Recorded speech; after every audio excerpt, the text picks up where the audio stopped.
Hey Gary, how's it going?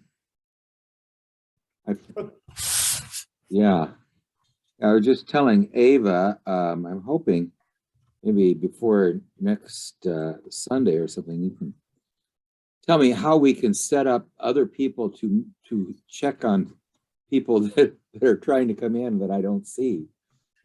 That was kind of Yeah, I actually got the way I knew. Sorry, I was is having internet problems here. Azim sent you a text or something. Yeah, she sent me a Facebook message. Oh, That was how I found out. And then I sent her a message back about something, and I was waiting for a reply, and then she didn't reply, and I thought, well, I'll just go ahead and mention, yeah, 'cause I she was trying. talking to her parents or something. Oh, okay. But I think Ava also was not able to get in. Oh, Oh, Ava, really? your audio's good. Yeah, yeah. How are you doing, Ava? Oh, I'm just trying to be awake Okay, good. for a while. I don't know Yeah, if it works, but yeah. Well, you do whatever you want. Hey, Kat, how are you doing? Hi, yeah, I'm fine, thank you. How are you doing? Oh, just super unbelievable. Cool. Hi, Craig. Hi, Yeah, why I Ava. even Hi, asked. Dawn. Oh, thank you for what you sent me in the Yeah, email. That was yeah. brilliant. It's almost yeah, those are fabulous books. But and Gary and I went through those. The ones by Jeffrey Raff, Gary. The only thing is, it was a little difficult for me to. I mean, these guys are actually trying to bring not this, the unconscious contents up and have a dialogue. They're actually trying to bring up what you might even call a ghost. So it's what they call the ally or Don, which would be Don Juan and Carlos Castaneda. I'm reading a book right now as if I could memorize any three books, it would be Revisioning Psychology. Oh, a classic. Yeah, I mean, it's all about soul work, soul. And then the Anima, the Anatomy of a Personified Notion.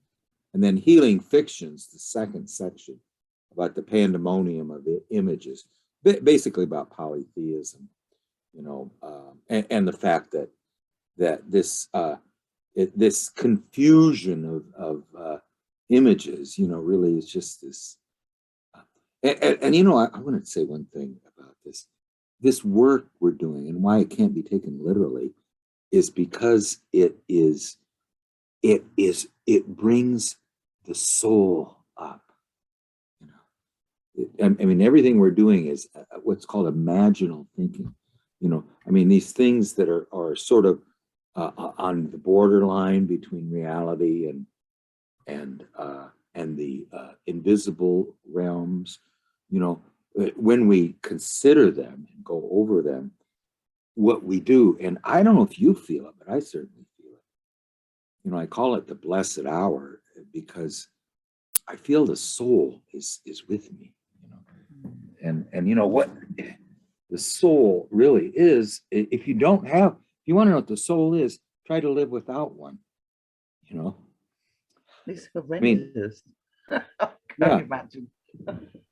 Yeah, you've lost completely the water of life. And this was a couple of years ago or something. The soul told me one time, you try to live without me, see how you get along.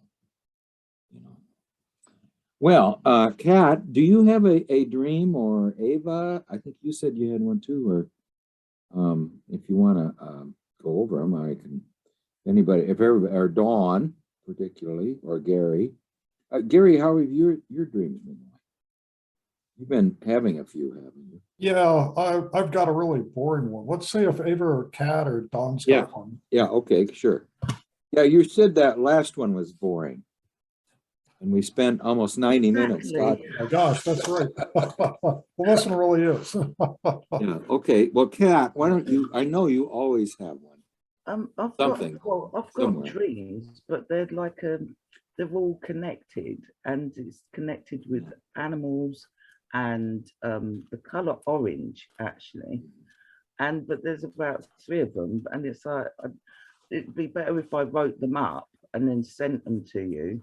Okay. Do you see All what I right. mean? So should we do that next Monday or something? Well, we can, but weren't you telling us something on Sunday that was, could you repeat what you said on Sunday? I mean, you were, Oh, that was about the alchemist. It was like a dream fragment where I was in a place, but it was like proper old stone walls, and I was sitting at a bench, like a wooden table, and I well, it sounds disgusting, but it was like chocolate, this material, and it was stretchy and everything else, and I had to get the pus out of it, and I was like, and I was biting at it, digging at it, and everything else, and this person was with me, and he was in a black cloak, and it felt like a dude, and he was like, "What are you doing?" And it was like, "I have to do this," but it wasn't details for detail's sake. I had to get to the root, to the core of this, and then I could be satisfied. And then I just sort of woke up from the dream, really. well, let's go over this. And You it, sure? But it, what it about really Gary? fascinated me while you were doing it, or while you were telling it. I mean, because it has some very unusual. Go ahead. What were you going to say, Kat? No, I was going to say, what about Gary? I mean, Well, no, let's go through this one. I mean, this is a short one, and Gary, we'll do Gary's, and if Ava, you were telling us something about a dream last time too. Maybe you can just tell us any dream, but let's go over this one first. Yes, but I think I am too tired. Okay, that's fine. Yeah, right it's now. too late. We can do it Yeah. Saturday. We'll do it Yes. Saturday. Yeah, okay. Okay. Yeah. Well, maybe just we'll just be your bedtime story here. Okay. All right. Well, I wanted you to tell this, Kat, because I think it is so, I mean, it was so intriguing to me, you know. Okay, so you're in a place, it's a old stone place, and yeah. so it's an old stone like hut or outbuilding or house. Or No, it feels like, in all honesty, part of an old castle or something like that. yeah. That's what Okay. it feels like. Yeah. Those Okay. kind of walls. Yeah. Well, I mean, there. One of the we live where we live was the bottom of an ocean one time, and it's just covered with limestone everywhere, and you know everyone was made everything out of limestone. You know, there's a prison in Animus that's all made out of limestone. But anyway, it's they make everything. I mean, that's why I say I could every one of those buildings I've been in around here. But this is like an old castle. So it is again, you know, it's like the house with the wall around it. It's like the house with the veranda that separates you from people. I mean, it really is a first of all, it brings up the image of the ancestral world, because it's the way that buildings used to be built. You know, I mean, you know, they had so many fires in Europe back in those. I mean, it was just fire. You know, every once in a while, Paris would burn to the ground. You know, Chicago burned to the ground. You know, but so they would build things out of stone. So anyway, but you're in this old stone building, which just really has a lot of images to it. Okay, and now you're at a wooden bench, so you're at a wooden table. Okay, Zine, hi. We're just doing a short Hi, dream Zine. here. Yeah, hi, Zine. We're just doing a short dream by Kat.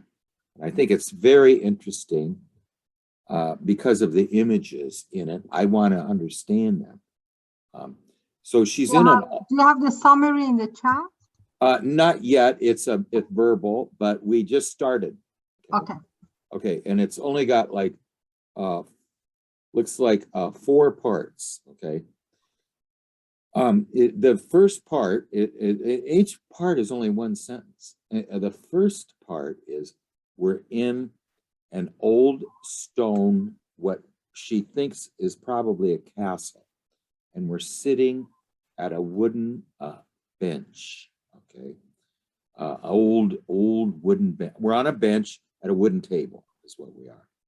Okay, now we are dealing with chocolate. Okay, chocolate, you know, but it's kind of like taffy, isn't it, Kat? More like yeah, it's like it has a chocolate, but it doesn't break apart. It just sort of is stretchy. But now what's interesting about it is it has pus in it, the chocolate. Okay. Now, pus is a you know, a liquid that forms whenever there's an infection, you know. So you know, I'm not exactly sure what the purpose is, you know. I'm not a doctor, but you know, it forms if you have a some kind of infection that's under the surface of the skin, you know, this pus forms. Let's just see what it is. You know, it's often, you know, what is a thick, yellowish, opaque liquid produced in infected tissues. It consists of dead white blood cells, okay? The white blood cells that have come to fight the infection. It's white blood cells and bacteria with tissue debris and some serum, you know, and often that's why the, you know, it produces some kind of a, it's doing everything it can to heal. Okay, so there is an idea that this chocolate, that's a combination. Now, I'm just struggling here. It's a combination of chocolate, but now chocolate would be, and one that it doesn't break apart. It's sort of like, what would you describe something that is just malleable? You know, it's soft and malleable. And then now it's got pus in it. So we're trying to separate this really what I would call a divine delicacy, this divine food, from that something that is infected, that it you know, it has so there's the divine food, and there's it's mixed up with something that is completely opposite to the divine delicious food, is this almost like diseased infection. Okay, so now what the task that Kat is being set here is she needs to separate the divine food from the diseased aspect. They need to be, they're mixed together right now. So the divine food and the diseased aspect are of one piece. They need to be separated. The divine food over here and the disease isolated from it. Because our divine food is not going to be effective, really, I don't think, if it possesses the diseased aspect. So now there is a person in a black coat, cloak. Yeah. Now that's right, isn't it, Kat? Yeah. So he's in a black cloak. Now, a cloak to me would be a, it's not a cowled, it's not like what a monk would wear or a priest, would it? Is it a coat or something a priest would wear? It's not a coat. It was definitely like a cloak. So it was hooded, and Hooded. he had his back. Right. He had his back to me. Yes. So yeah. Well, So sort of like what? Yeah. Had a It hood is. then. Yeah, it's a, what did you say, Gary? Did it have a hood? Yes, it did. Yeah, okay. So it's hooded. Okay, now the hooded the hooded aspect is really now, Gary, you had one in your vision that's sitting on the mountain that's shaped like a, and he's shaped like the mountain. But the Kabiri, you know, these are the underworld. They're also called the dactyls. I mean, they're sort of the world. This is what Jung so much liked about Greece, is that you know, in Christian underworld beings are evil, but in Greece they would be found on Mount Olympus as well as they would be found in Hades. You know, they could move between the worlds, and they're often related to the Telesphorus, the orphan, but I would say in this case, it sort of represents a animus figure that's related to he's a very mysterious animus figure. Okay, and what does he say? What are you doing? Is what he says. What are you doing? You know, well, I don't think it's a mystery what we're doing. You know, our divine food is mixed up with a disgusting substance. You know, this disease, what comes from disease, that these dead white blood cells. That's a better way to put it. But now, and then you say, Kat, I have to do this, correct? Yeah. Yeah, okay. Now, and then what happened? Now, you call this an alchemical dream. Can you? Yeah, because Yeah. I feel it was in the fact of, I mean, he's just standing there, just, you know, with his back to me, but I'm pulling at this stuff. I'm trying to bite at it. I'm trying to stretch it out, and I have to literally get to the root. And he's saying, like, what are you doing? And I was like, you don't understand. I have to do this. I have to get every last piece of it out. And that's when it finished. But I would definitely say it's like now sort of chemical dream, because when you think about it, with infection, it produces some form of heat in the body. That's what, you know. So there is that there, just from that point of view. But then ever since that dream, I've had 3 dreams involving animals that have had a lot of orange color in it. And one was a tiger, another one was a bird that I had in the past, and then another one was a bat, but they all have orange in the dream ever since that one, which I found. Well, yeah. Now, orange is a you know, is a very plant related color. Yeah. Let me see. Kat, I just want to tell really quickly what to answer Dawn's question. Oh, I just did. Oh, you did. Okay. Yeah. All right. And yeah, she says I have to do it. Yeah. And she's doing it anyway with her teeth, with her hands. She's just trying to do what you really are doing is, you know what it really reminds me of is you are separating the mildewed corn from the good corn. Don't you think? I remember that, yeah. Yeah. But Okay. you didn't finish, or you did finish? What, You in the said dream? in the dream. I didn't. I found the root. I found this root of the infection, if you see what I mean. And that's kind of when I woke up, because I got it then. Oh, so you did feel like you were at the root of it. Yeah. Was the chocolate infected? I mean, what was Well, infected, you know?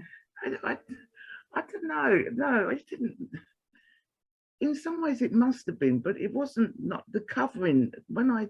When you looked at it, it just looked like chocolate. It looked like chocolate kind of chewing gum, if you see what I mean. As I say, it was pliable. Yeah, and that's a good everything. way to put it. Chocolate chewing gum.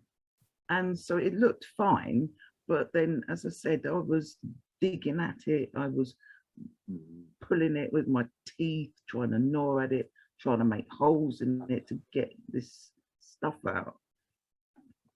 It's a living organism. It really is. I mean, it is like you are separating the corn. What you're really doing is you're healing a divine organism. Now, it's interesting that now, can you tell us the three animals that were in the next three dreams? And we'll go over that Saturday. But what were the three animals that followed? Well, the first animal was a tiger, and that was in our kitchen. And the second one was a dream. It was kind of like a lucid dream, really, but I opened my bedroom curtains. It was a beautiful peachy colored sky and everything. And there was a blue budgerigar or a parakeet or whatever you call them. And then so that was in the daytime. And then a couple of nights after that, I had a dream where I was walking around the street, like high-rise buildings, and I was with my mum, and the sky was all sort of a really lovely blue, purpley color. It was coming like dusk. And we saw these birds flying around. I thought, what the hell? So many birds. But then a bat flew around my mum and then sort of hung on a perch next to her. And I said, oh my God, this is to do with rebirth. And then I woke up. It's the opposite of the white dove. But what's interesting, the orange color is the combination of the color of intuition, which is yellow, and the color of feeling, which is red. You know, it's it is a yellowish red. You know, red yellow. You know, is that what everybody else thinks? What is orange a combination of, Gary? Right, You know? yellow and red. Yeah. Okay, so let me just go over it one more time, and then let's hear what everybody thinks about it. I'm just trying to put it together in my own head. So first of all, we're in an ancient place. It seems to me it's a cathedral. It's either a cathedral or a monastery.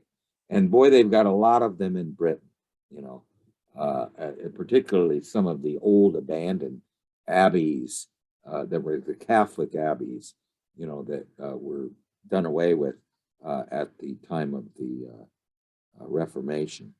But we're in one, and there is now this is absolutely critical.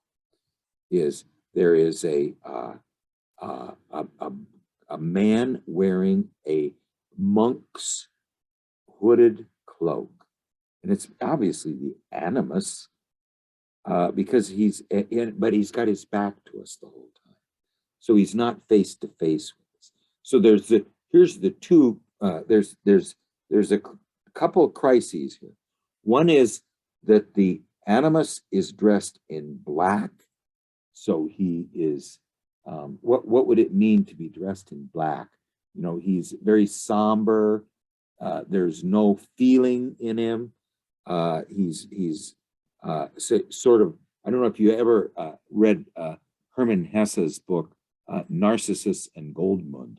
You know, you had this unbelievable contrast between Goldmund, or the Golden World, and Narcissus, who was a monk, you know. And anyway, that's the second crisis. The Animus has his back to us, and we are busy trying to heal what is infected. The chocolate appears to be. We find the root of the infection in the chocolate, I guess, you know.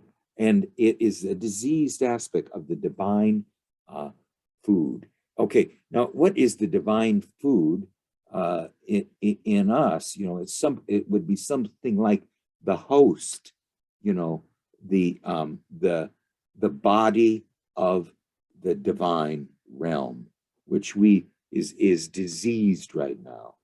And then as we're doing this Animus in black, who we don't see his face, he doesn't remove his hood, says, "What are you doing?" And you say, you look at him, you say in astonishment, "I have to do this." You know, so what do you guys think? Do you get the magic in this? What do you think, Gary? Well, I know Zinn thought it was the premium material. I think I'd have to disagree though, just because chocolate is, I mean, you know, especially in ancient days, that was so highly valued, you know, like with the Aztecs and, you know, and chocolate, you know, they, you know, that gets fermented and aged for a long time, you know, before it's ready to be used. So, you know, it's highly refined to begin with. And I think it might be a stimulant like coffee also. Yes. So, Cocoa. right. It And is so it's something like cocaine, isn't it? Or not? I Related don't, to yeah, I don't coca, know the about coca that. plant. Yeah, I'm Cocoa. not sure, but so to me, you know, this is the symbol of the opposites. You have, you know, literally, you know, like you're saying, the divine food. And then you have the pus, which is like the aftermath of an infection. So, you know, you're working on literally the opposites that are mixed together, which have to be discerned and separated, which is an alchemical, reaction, you know, or an alchemical process. And of course, the way that has to be done is by the formation of a symbol. You know, I think that's like, you know, to truly, because if it was truly mixed in with the chocolate, there's no way to do it. So it's, you know, his asking you, what are you doing? You know, to me, it could be a couple things. One is that, you know, it could almost be like a shock thing, like, wait, you know, you need something else, or maybe it actually triggered the thing where you found a root. And of course, how could there be a root? There is no root, but a root is a symbol. And so, you know, I think in the end of the dream, you actually found the symbol for the separation of the opposites, would be my take. Yeah, we have to take the images together, and that was lovely, Azim. But I just wanted to add one thing about the one thing about chocolate is it is absolutely. Is anyone ever disappointed when chocolate shows up? You know, I mean, it's always a wonderful. I mean, I'm amazed. I don't know if I'm ever not amazed by chocolate. I mean, I don't ever take it for granted. Yeah, and it's and like the other thing is like chocolate, pure chocolate, not with the sugar. You know, it's actually really good for the mitochondria too. Right. You know, but and I guess the one other comment that I'd like to make is you know, there's a lot of symbols of the earth, you know, because like wood's very connected with the earth, stone is very connected with the earth.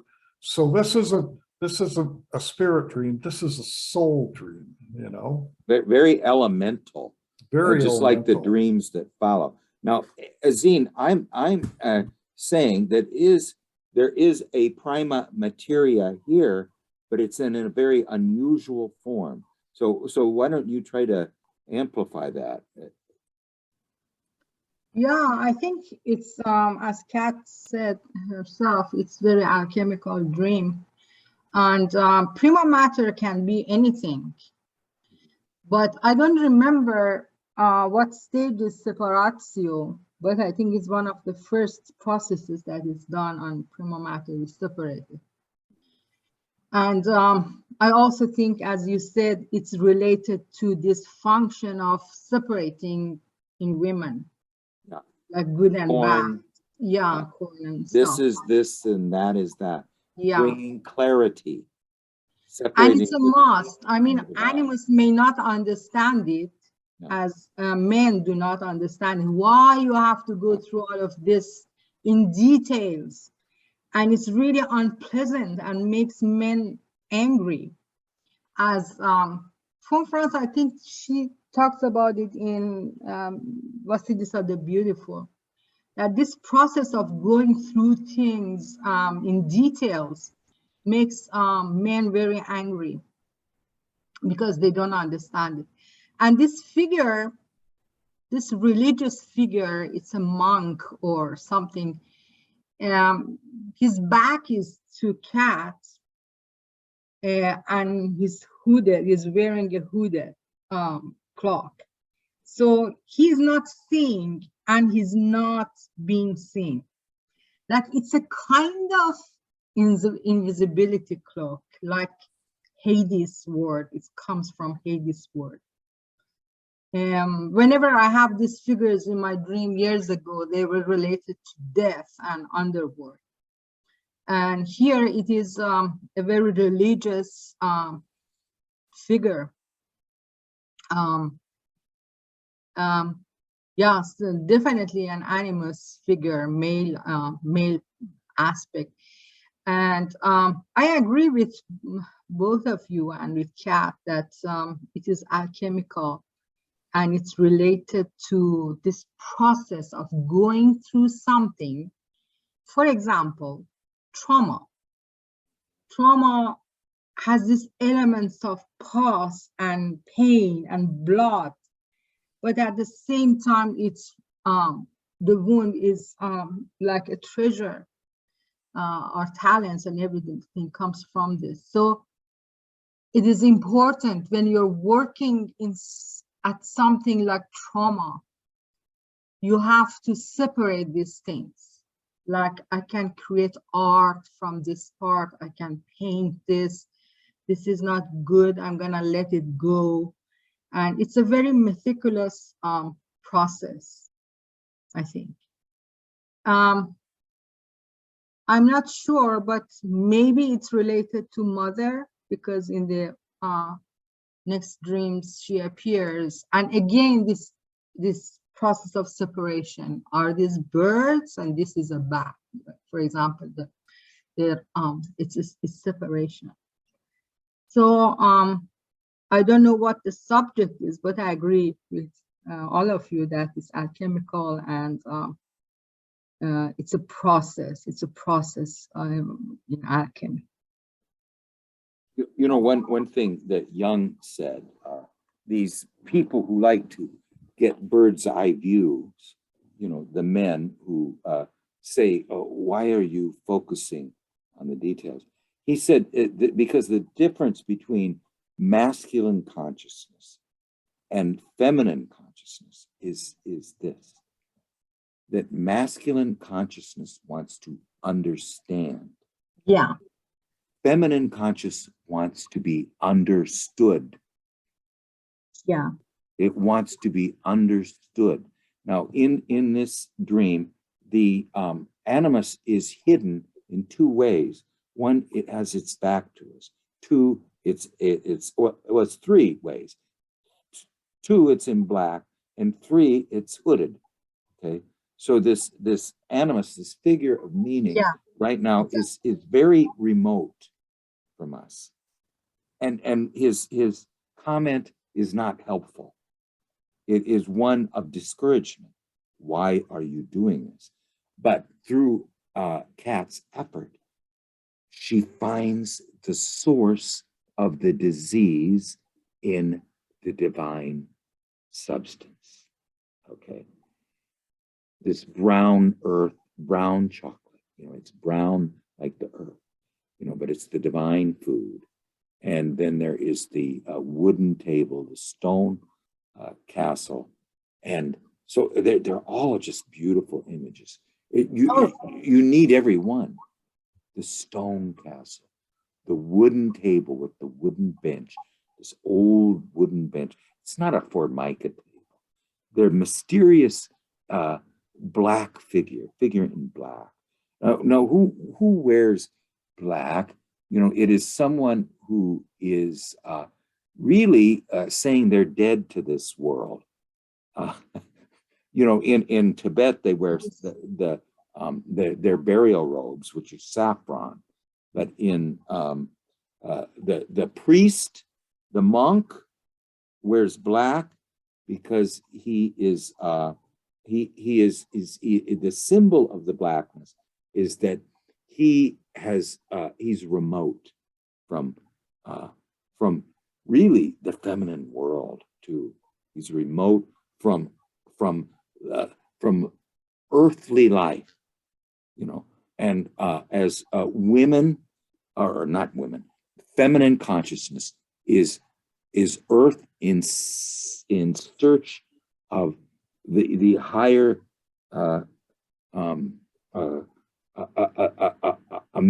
structure that comes from above. Masculine consciousness is a structure from above that needs intimacy and earth and warmth and life, because it's remote from it. So the masculine aspect in us has its back to us, won't show its face, is hooded, and its blackness says it's almost automatically separating us from us. But the very heroic feminine consciousness keeps at it. It has a task, and its task is to find out where the infection in the divine food that we need.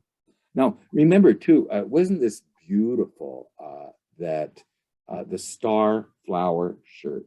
Okay, you know Azine, I'll just say it. I just wanted to say that I think that this divine substance is something like the starflower shirt. It is it has the order of above, but it also has the feeling function in it. And here, the divine substance has a wound in it. Go ahead, Azine. I mean, we're getting closer, but I know we're not completely. I was thinking about the colors, like darkening, blackening is a process. Yellowing is a process. Reding is a process in alchemy. But reding and yellowing they are merged here. So that's something opposite to separatio. They're merging. But I'm not sure how, maybe she can tell us about this, what it is, what is this chocolatey thing? Yeah, let's talk about that, but you just triggered something in me. The yellowing, the goldening, yeah, and the rubedo, which is the Hermes says that his strength is perfected when he returns to the rubedo, to the earth. You know, he can't exist in albedo. And now the nigredo, or the blackness, which is represented by this animus figure, is also related to the prima materia as well.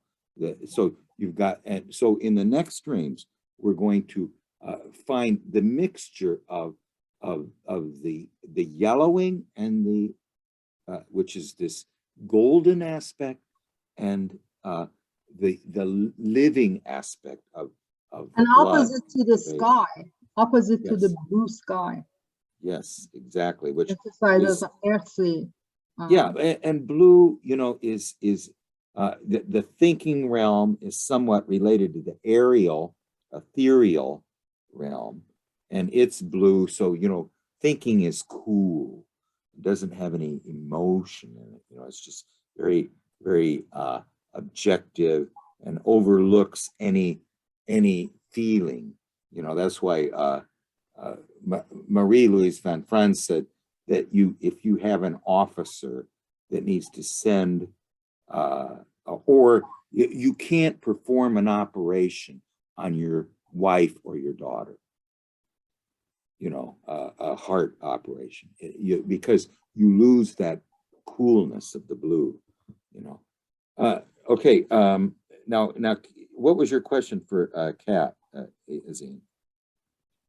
I don't have a question, but I have a feeling that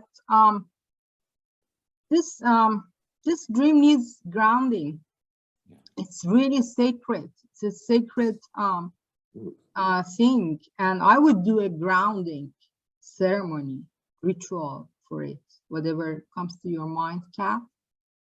But I think it deserves grounding.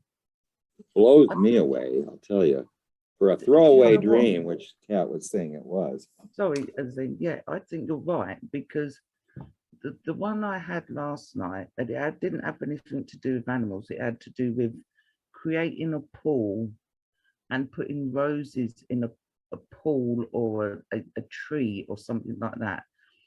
And I said in the dream, this looks like a proper fairy glen.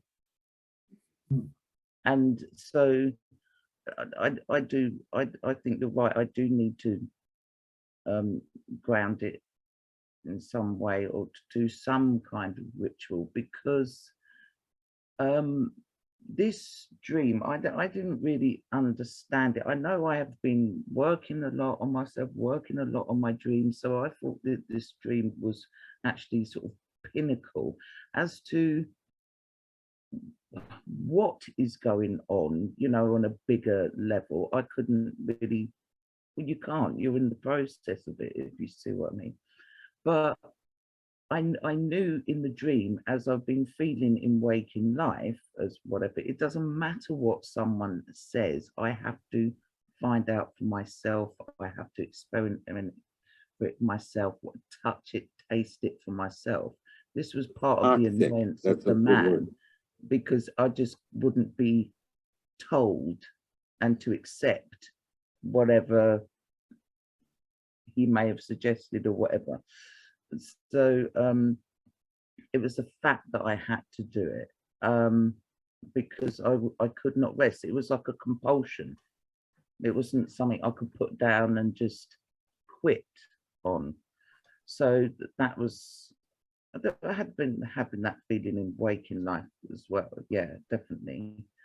And so then again, as I said, after that dream, before the tiger dream, sorry, there was again a short snippet that I'm in a cornfield or something like that, and the corn looks a bit brown, but when I look, it looks coppery. It has like a glow or something, and then the backdrop of that was a really dark, thunderous looking sky, and I just loved it actually, because it was the two contrasts of the two colors, the sort of orangey, coppery color against the blackness or the grayness of the stormy sort of sky. And then that's when I went into the dream with the tiger, and then the following night, then there's the dream of the bird, and the following night there's the bat, which also had its fur was also orangey tinge to it, to its head and its the back of it as well. And then this dream last night, I'm with friends and the fairy glen, and there was somebody who appeared in my dream that had died back in 2013, no, 2012, sorry, but she had red hair. It's not really red, is it? It's gingery or whatever. So she had gingery hair, and it was lovely to meet her. And that was the fairy glen dream. So I'm just like, The progression, really. I mean, it's Yeah. a strange. It's a Now, first of all, fascinating- it's a quaternity. You know, you got the tiger, you have the budgies, or the parakeets or the parrots, Then you have the bat. Now the bat was not black though. It was black. Its Okay, it was wings black. was, but and its face, but the top of its head and its back had an orangey tinge to it. Sort of yeah, it was sort of almost like a crown that emits light. So this black, so isn't those a wonderful contrast? Well, first of all, they're absolutely unrelated, which is beautiful. You know, you have the tiger, the royal animal. Now that is a often, and I have heard in many dreams that women often, and now Dawn, Catman keeps you safe. I mean, he had stripes like a tiger, you know. And this one woman came out of the forest at a river, and she saw a tiger across the river, and it was giving her a look that just absolutely froze her. And so it was really a representation of the self, or this double aspect in her. You know, often when you see yourself, you see a figure that looks exactly like you, but its eyes are showing almost a godlike character. You know, it's like that Christ Pantocrator, you know, where one is the guy who goes to the tavern, and the other one is the Son of God.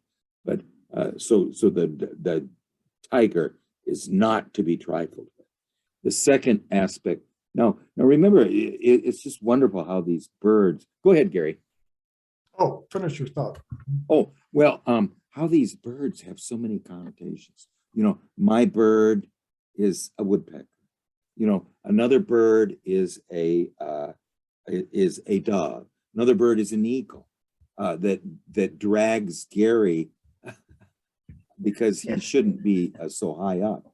And then the parrot, what does that represent? It's sort of the talking bird. It has a human-like quality. It has the amazing quality that it can speak. It has a very unusual bill. You know, it lives in trees, but it's a beautifully colored bird. Okay. Now the bat is you know, I think this Serlo, you know, he'd always say, you know, a bat is to a white dove as a rat is to something else. You know, in other words, it has this very chthonic quality, and but it's a bird. You know, it is a flying creature. Okay, and then in the last aspect, where we can you describe that last aspect again? It's when you see the sky. Oh, go ahead. Say it one more time because it was really important. What one? Sorry, what was you talking about? Fourth, the dream you had last night. Oh, right, sorry. So, I was in a friend's back garden, but Oh, the fairy glen. the fairy glen. So yeah, there was a great big pool, and then there was a river coming, kind of attached to it, but they were doing something with the cherry picker or digger or whatever, digging that part of it.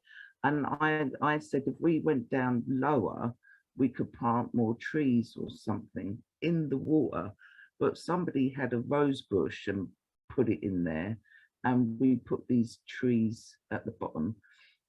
And I just turned around, and the water was clear where we were, but up the top end it was a bit muddy. But I said, this looks like a proper fairy glen. It just sort of had an otherworldly look to it and feel to it, and that was it really. The fairy glen, you know, it has the fairies, you know, which are sort of the human personification of the lumen natura, the light of nature. You know, these little consciousnesses of the fairy, the neutral beings. They're somewhat like angels, but they're not good or bad, you know, and they can be of double nature. But I do want to emphasize the fact that one of the things that Kat said that I didn't want to interrupt her on, she said, when he said, "What are you doing?"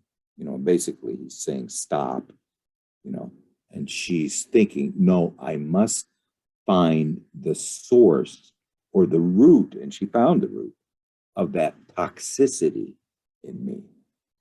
Okay, and she finds it in this divine substance, the one. I mean, I'm saying that food is always surprising, the chocolate. Well, Gary or Zine or Ava, do you have?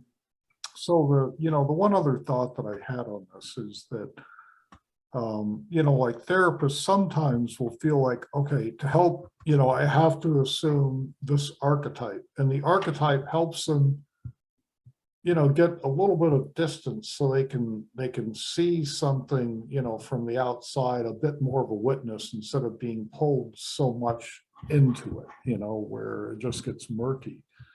And to me, that black cloaked figure, by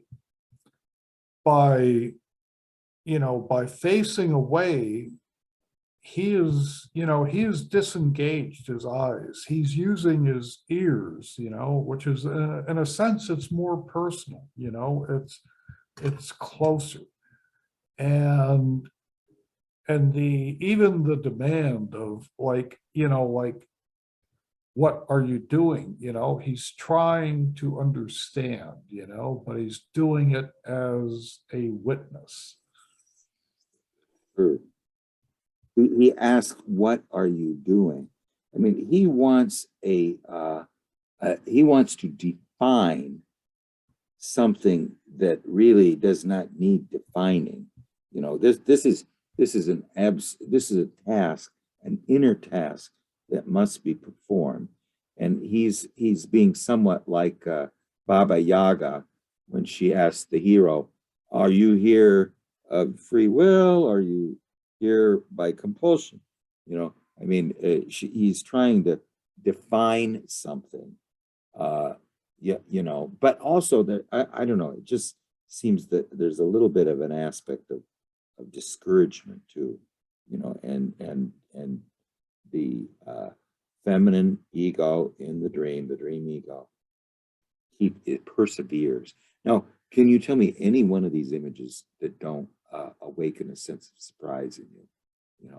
The stone castle, the wooden bench, the black, the man who separates ourselves, both by turning his back to us, both by having his head covered, and third by being in all black.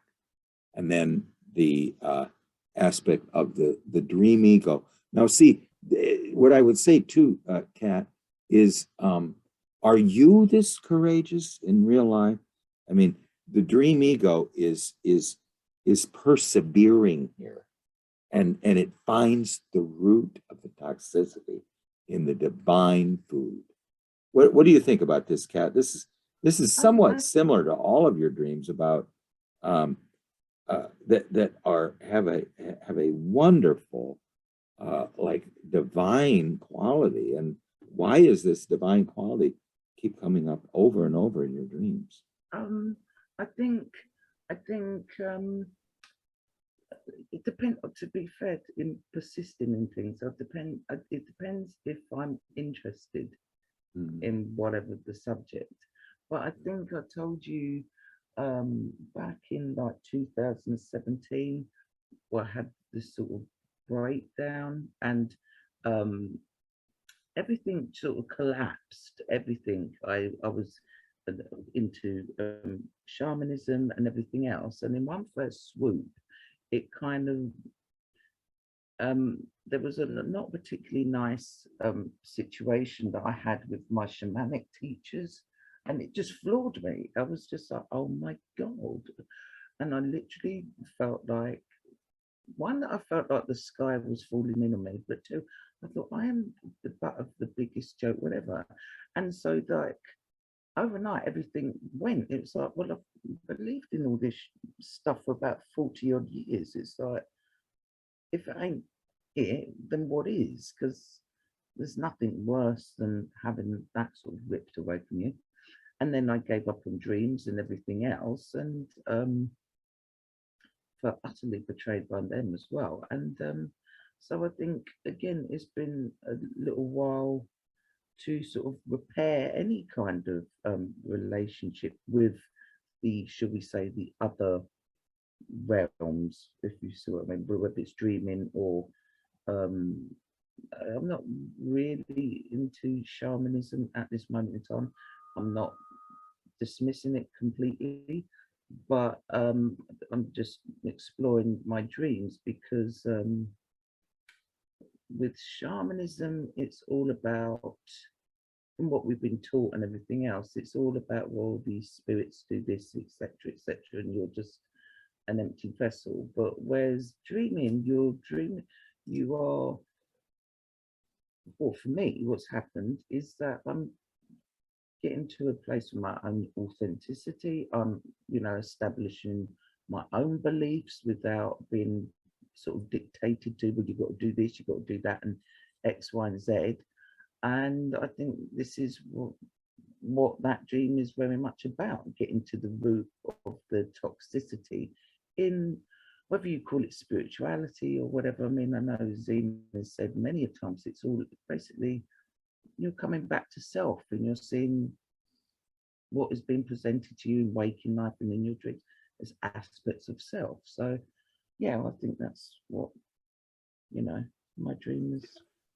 I worked with, I've been to several shaman seminars, and they kind of remind me, I mean, there was just something missing, I felt in it, because it seems to be outwardly directed, not at transformation. And it reminded me of what Marie Louise von Franz said about existentialists. She says, they walk up to the door of meaning and don't knock. They won't knock on the door of meaning, but they walk up to it. But anyway, this is an absolutely lovely dream, and if you could write up the next 4 dreams, we'll let's go through those too. And of course, Ava, if you're available on Saturday, you might want to just bring something.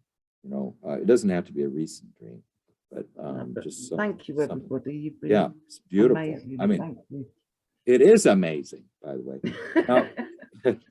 Now Azine has a vision. Azine, did you want to talk about your vision? Let me see if I can get the picture up here. Yes, please. Yeah, okay, yeah. Let's get I'm going to see if I can get the picture up here. All right, darn it. Nothing ever works when I need it to work. Just a second here. I think I can get this one going. I loved it, the picture. Okay, when did you have the vision? Last week. Last week, okay. All right, I'm gonna see if I can find it here. Darn it. Oh, here it is. Latest vision. There we go. Okay, and here we go. All right, and I'm going to save that image. Okay. Quickly go over here. Well, just take me a second. I'm let's see if I can get this up here. There we go. And then save that. I just got to do a little transfer. For some reason, my email's not opening up here. All right, and I'm going to go over here.